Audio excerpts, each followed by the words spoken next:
সেনাবাহিনীর নারী সদস্যরা এখন থেকে চাইলে ইউনিফর্মের সঙ্গে হিজাব পরতে পারবেন। এজন্য এক অফিস আদেশে নীতিগত সিদ্ধান্ত নেওয়ার কথা জানিয়েছেন সেনা কর্মকর্তা।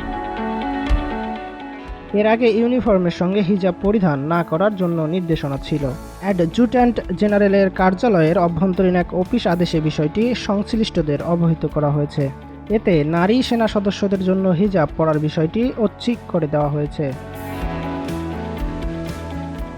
অফিস আদেশে বলা হয়, নীতিমালাটি চূড়ান্ত করতে নারী সেনা সদস্যদের ইউনিফর্মের সঙ্গে সামঞ্জস্যপূর্ণ হিজাবের ব্যবস্থা, নমুনা, হিজাবের কাপড়ের ধরন, রং ও পরিমাপ উল্লেখ করে বিস্তারিত বর্ণনা করতে বলা হয়েছে।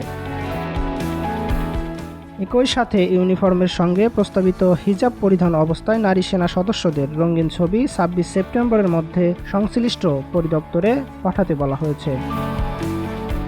জানা গেছে, গত ৩ সেপ্টেম্বর পিএসও কনফারেন্সে ইচ্ছুক নারী সদস্যদের ইউনিফর্মের সঙ্গে হিজাব পরিধানের অনুমোদনের বিষয়টি নীতিগত সিদ্ধান্ত নেওয়া হয়। আগে ইউনিফর্মের সঙ্গে কোনো ধরনের হিজাব পরিধান না করার জন্য নির্দেশনা ছিল। মাসুম বিল্লাহ, প্রজন্ম নিউজ 24, ঢাকা।